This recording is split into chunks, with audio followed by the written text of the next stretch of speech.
Hello, everybody, and welcome to another live weekly forecast for the week commencing the 4th of November 2024.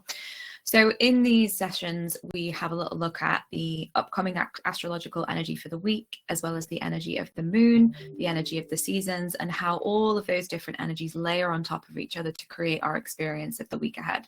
So these can give us insights into how to best work with that energy and understand what's coming up and what potential is there. So this is a very kind of a different week than last week in a sense. It's a little bit of a quiet week astrologically. However, we still are coming off the back of that Mars-Pluto transit that we had last week. So there's some tension there still remaining. It's definitely an active week. So we've just passed the new moon, and new moons are all about getting quiet, getting still. There's less energy around. We had Samhain last week, which was very much about kind of internal energy, the veil between the physical realms and the mystical realms being thinner. So there was a lot more inward energy last week. And we also had Scorpio, which is all about diving deep. We had a lot of Scorpio energy, and we've had a real shift. So on Saturday and Sunday, we had a couple of shifts of planets moving from water signs to fire signs, which again is action. We're past that new moon phase now. We're building up to a waxing crescent moon at the beginning of this week. And the waxing crescent is all about, it's about curiosity. It's about fresh life. Like new moons are quiet and inward and still. It's almost the planting of the seed, whereas the waxing crescent is almost like the first shoots of that thing that was planted. So even though new moons are a great time for setting intentions, they're not necessarily where we take action. The action comes when the moon starts waxing. So we've got a waxing crescent moon at the beginning of the week, building towards a first quarter moon at the beginning of the week. And first quarter moons are associated with the archetype of the spring. So yes, we're in autumn. Yes, it's a time to shed, let go, decompose. It's all about transformation. We do have like a sense of like active, dynamic energy this week. So there is a sense of pushing forward, taking action. And there's also a couple of astrological transits that are going to be supporting that as well. We have a nice Sun Trine Saturn transit, which is all about structuring and ordering and taking responsibility, moving things forward. So let's get into it then, I think. So as I mentioned, so we spoke a little bit about this last week, but there's on Sunday and over the weekend, especially, it was kind of seeded with that new moon that we had on Friday, I think it was. We had a Mars-Pluto opposition. So this is what I described as being quite tense. Mars and Pluto are on opposite signs of the zodiac, pulling away from each other. They're big, loud planets. Mars is anger, fire. Mars likes conflict, right? And that can be healthy or it can be unhealthy. Pluto is about power. It's about hidden things. It can be power plays. It can be manipulation. So we have this opposition kind of happening in our charts, and this is going to happen 3 more times, right? So this is not the end. This is almost like there are themes of endings, because this opposition is happening at 29 degrees of the sign. So there is a sense of things ending, things coming to a close. However, this story will be happening until April next year. So what I would really encourage you to do for this week, because we're still going to be feeling this transit at least for a couple more days towards the end of the week, going towards the end of the week, we'll get another peak in January and another peak in April. So any themes that came up for you over the weekend, especially if there was any kind of tension, there will be more echoes of this. We're not done yet, right? But it could also be a period of time that is ending for you, because it's kind of hitting that 29-degree point. So this first Mars-Pluto opposition is happening in Cancer and Capricorn, and it's then going to shift, and we're going to have a couple more Mars-Pluto oppositions, but they're going to be in Leo and Aquarius. So there is this sense of, yes, it is kind of ending something, but almost we're kind of having a shift into a slightly different tone of energy. But that tension, those themes are still going to be present. The story has only really just begun here. So again, as I mentioned, this is tension. This can be angry. This can be messy. It can be conflict. It's like things that are hidden. Pluto likes to excavate and kind of dig things up. And I heard another astrologer describe this, and I thought it was so perfect. Like, Pluto is the more powerful planet, it's the more dominant planet in this opposition, right? And Mars has a lot of energy, and they described it as like holding a basketball down. Like, Pluto is like holding Mars, the basketball, down in water. And the further down you push that basketball, it's going to burst out. It's going to like burst out and leap higher into the air. And I think that really kind of describes this. Like, there's tension, there's opposition, and there's also this sense of like there might be outbursts at this time. So again, this is not to kind of scare, fearmonger, or anything like that. Like, tension, as I've mentioned multiple times in the last few weeks, tension is healthy, conflict is healthy, but it's knowing that there is potential for this, that power and manipulation and control, like, situations may come up around that. You may be the person kind of taking that role. So sometimes when we're looking at our birth charts, we can have a little look and see where these transits are happening in our charts. And this can give us an indication of, okay, there's potential for these themes to show up. How do I want to respond in these situations? What do I want my role to be? So as we've kind of already had the trigger point for this transit now, it could be really helpful to kind of reflect around those themes and get clear on how you want to respond and you want to show up in those areas where there is potential conflict in your life. This isn't going to hit everybody really personally. It's probably people who have planets anywhere from like the middle of like 15 degrees onwards of Cancer, Cancer, Aries, Libra and Capricorn. Then moving into those fixed signs. So we've got fixed signs: Taurus, Leo, Scorpio and Aquarius. So that if you've got anything in the first 6 degrees of those fixed signs, or those 15 degrees, the last 15 degrees of the cardinal signs, which are the ones I just mentioned, this might be hitting you more personally.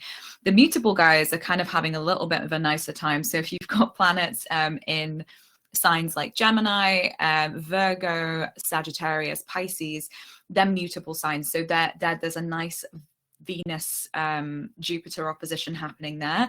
So it's almost like some of us are experiencing quite a lot of dynamic tension within our lives, and that's going to be a theme for us for April.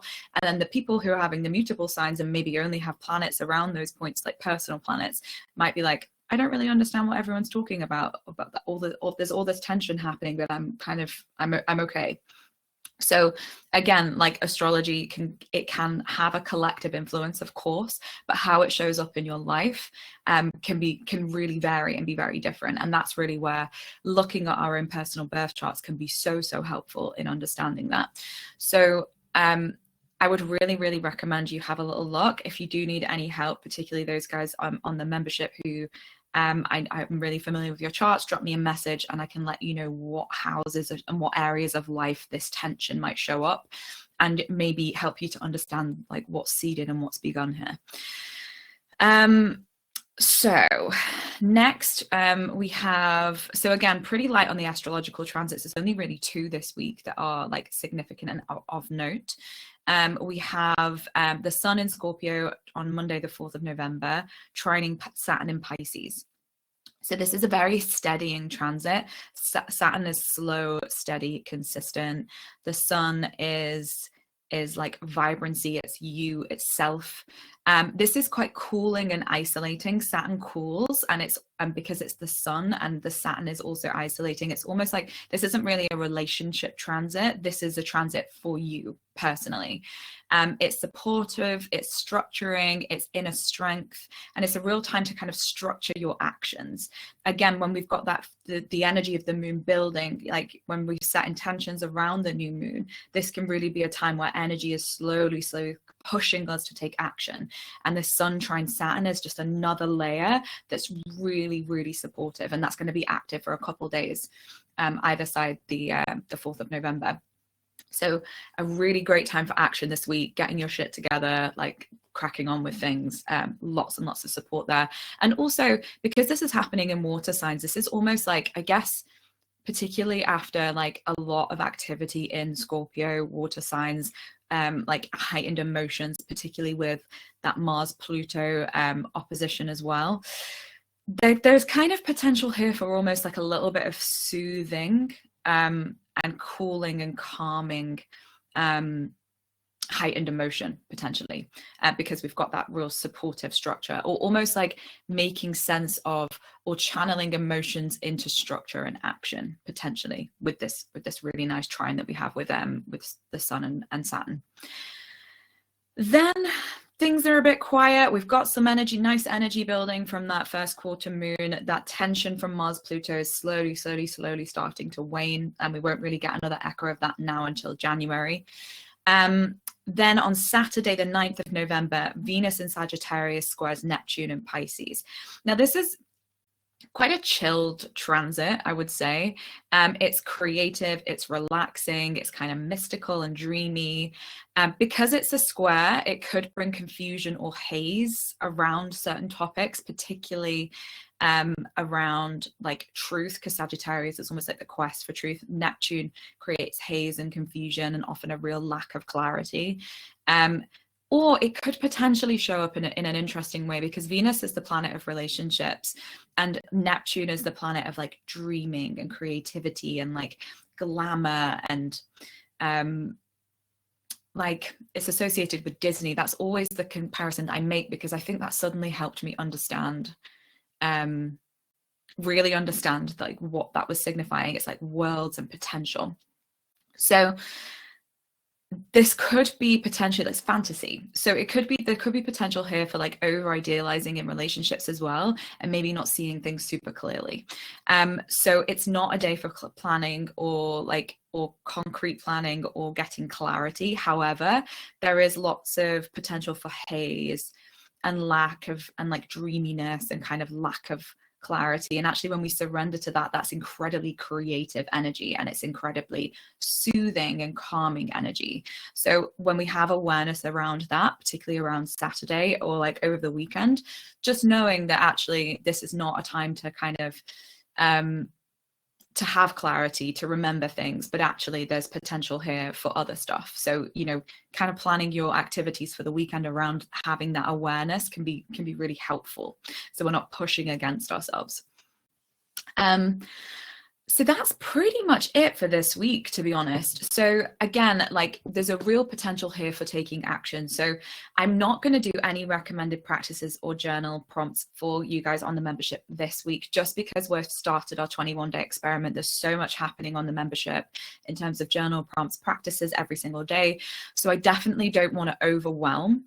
But what I would say in terms of working with this is really notice how you're receiving this energy. We've had a real shift in tone. We've got a lot more fire with us this week. We've got some structuring energy that's helping us support. So if you are needing extra support, I'd really recommend leaning on any of the spring themed classes in the archive. So particularly around liver and gallbladder, they're all about shifting stagnation and driving things forward and kind of almost putting your energy in a direction, right? That's like directing energy in the way that you want it to go. So if you are feeling like you want to make the most of this period of time, then those practices can be incredibly helpful. We've also got some liver and gallbladder practices on our YouTube channel as well, for those of you who aren't members. But yes, this is a nice quiet week. It's definitely a week we can get stuff done. And then we're really moving then into next week, which is a lot. We've got another slight tone shift. We've got Venus moving into Capricorn, which is an earth sign. We've got a Taurus full moon, another earth sign. So it's more concrete, earthy energy, but because, and Saturn is also stationing as well. Saturn, the planet of structuring, planet of responsibility, tangible things, is stationing. So Saturn is going to become much more prominent and much more heightened next week. And that Taurus full moon is, even though it's in Taurus, which is stabilizing, and the moon loves to be in Taurus, it has Uranus involved. So there is going to be like surprises. It can be dynamic. It can be shocking, or it can be a little bit destabilizing as well. Again, not a bad thing. It's just going to shake things up. But again, just to have awareness, like things are going to step up again next week. So in this week where there's a lot less happening, then there's real potential for us to kind of move things forward and really make the most of the energy this week. So I think that's pretty much all I have to say. Again, always an invitation for you to just kind of check in, notice how you're receiving the energy, notice what is coming up in your life, and always respond to that, right? These are generalizations. If you're entering into this week a little bit tired, which there is also potential for after so much dynamic energy over the last couple of weeks, that's fine. Respond to that. Maybe it's not a time to take action. Or maybe with this action-oriented energy, maybe it's time for you to take action on caring for yourself. So you can still use energy and be active in nourishing and soothing yourself. It doesn't always have to be, I'm going to be productive and I'm going to drive my projects forward, right? Yes, there's energy that is supportive for that, of course. However, where is it in your life that is asking for an injection of energy? It could literally just be, I need to go for a walk every day and clear my head, or I need to make sure that I'm actively working on implementing a meditation practice, or just taking 3 deep breaths a couple of times a day because I need to actively nourish and take care of myself. There's a big difference between collapsing and relaxing, and that's one theme that's been coming up a lot with clients at the moment, is actively taking care of yourself and nourishing yourself and kind of giving yourself what you need is not a passive process. It's not about just collapsing at the end of the day and becoming a vegetable. It's about, okay, how can I genuinely take care of myself to make sure I have the energy to show up and do the things that I need to do in my life? So yeah, I'll just leave you with that little concept to ponder.